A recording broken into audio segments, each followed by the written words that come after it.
Top stories this morning include something happening tonight. That's when President Donald Trump is set to give his first speech before a joint gathering of Congress, his first speech since taking office for a second time. And he's promising that it's going to be a night with big things that he's going to say and telling it like it is. We are going to be taking a live report from Capitol Hill and what to expect. That's coming up in just a couple of minutes. But first, the president will no doubt be talking about the tariffs on Mexico and Canada, which began overnight.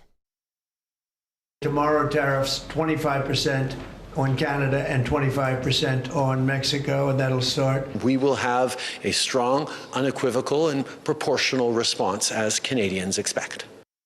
So that is Canadian Prime Minister Justin Trudeau saying there that his nation would respond with 25% tariffs on some $107 billion worth of U.S. goods over the course of the next 3 weeks. Now, nearly $21 billion immediately. That is if the U.S. levies remain in effect. And economists predict the new tariffs could cost all of us Americans hundreds of dollars more for goods and services. Our Pauline Lee joins us from the live desk, taking a closer look at the numbers and what they mean for Minnesotans. Pauline? Hey, good morning, guys. Yeah, experts from the Peterson Institute for International Economics estimates the new tariffs could cost the average U.S. family more than $1,200 a year. And for Minnesotans, that could be anything from food, cars, gasoline. Let's take a closer look at all three of those. Back in November, you remember, we reported how Canadian tariffs would mean that Minnesotans could pay upwards of 50 cents more per gallon for gas. That's according to experts from Gas Buddy. And a report by the Anderson Economic Group found that the tariffs could also drive up the car prices for some models as much as $12,000. But some experts say local farmers are going to be hit especially hard since almost all of the potash, which is a soil nutrient that farmers need, is imported from Canada. Farmers have enough to deal with. We have weather that we have to deal with. It's, we can't control, and we can't control what's coming out of the administration. And obviously, it's very concerning. And keep in mind, Minnesota Farm Bureau leaders say that these farmers are still recovering from President Trump's first-term tariffs on China. And by the way, stocks fell sharply after the president announced those tariffs would go into effect overnight. Many watching to see how they'll open this morning. So we're going to take a closer look at how Minnesota businesses are looking coming up at 6:30, guys. All right. Pauline, thank you. Let's go straight to the White House this morning. This is President Trump preparing for his first joint address of Congress. White House leaders giving us some hints about what he will be talking about. That includes the economy, immigration, and Ukraine. Live on Capitol Hill, CBS News' Natalie Brand joining us now with what we can expect. Natalie, good morning. Good morning, AJ, Heather. President Trump on social media said he will be telling it like it is tonight. The White House says the theme of his address will be the renewal of the American dream. But this major speech comes amid some deep divisions over the administration's major moves so far.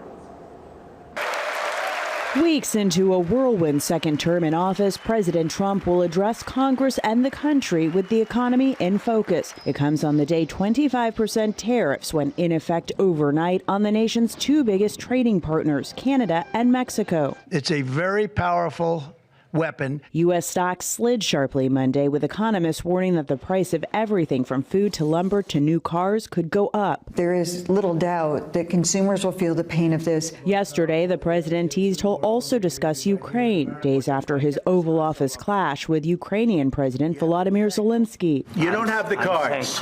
CBS News has confirmed the White House has paused military aid to Ukraine, even as President Trump pushes for a peace deal with Russia and an economic agreement to mine Ukraine's earth minerals. I think everybody has to get into a room, so to speak, and we have to make a deal. President Trump's domestic agenda is expected to be front and center tonight, including stepped-up immigration enforcement and sweeping efforts to shrink the size of the federal government. White House officials say billionaire Elon Musk will be among the guests in the room amid growing anger over mass federal worker firings and cuts advocated through the Department of Government Efficiency. When did Elon Musk get the power? Several congressional Democrats say they're split over whether or not to attend. Michigan Senator Alyssa Slotkin will deliver their party's formal response.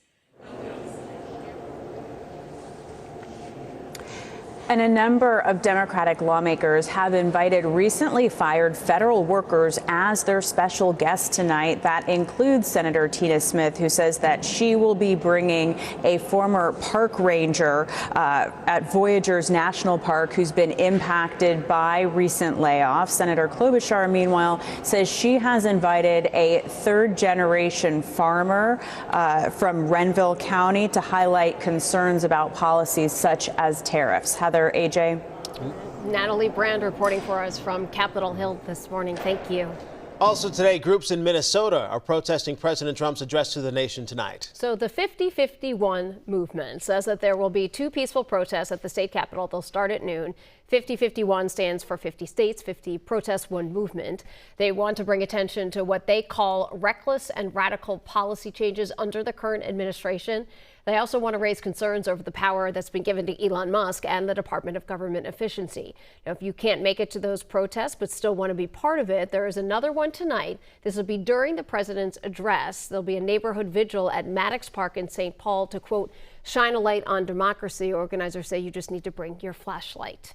Resources for Minnesota victims of domestic violence are in jeopardy. Federal funding cutbacks have led to uncertainty for nonprofits that help thousands of Minnesota women and children. Take Cornerstone, for example. It's an organization that provides support, advocacy, and housing through its shelter.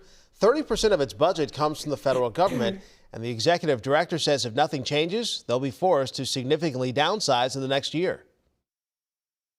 We are an important part of the public safety aspect of Minnesota. If there are no services for victims and survivors, it would be devastating. Advocates for domestic violence victims are testifying to lawmakers this week to lobby for state money to make up that shortfall. Meanwhile, some community organizations are speaking out over a bill. This one is in the Minnesota House. They say lawmakers are giving too many handouts to health insurance companies. So they're talking about Minnesota's reinsurance programs, which gives hundreds of millions of dollars to health insurance companies. This program is meant to reduce your premium costs, also covers a portion of claims for people with big medical bills. House Commerce Committee will have a hearing on that extension. That'll be at 8:15 this morning. Several groups like the Committee to Protect Healthcare and the Minnesota Nurses Association plan to be there to testify against this proposal. Minnesota lawmakers have officially rejected a bill that would have banned transgender athletes from competing in girls' sports. Supporters and opponents rallied at the Capitol ahead of the vote in the House last night. In the end, it fell along party lines. The GOP said the bill was aimed at protecting girls. DFLers argued it would have put girls at risk of invasive gender checks. The U.S. Attorney General has threatened to sue the state of Minnesota over allowing transgender athletes to compete in girls' sports.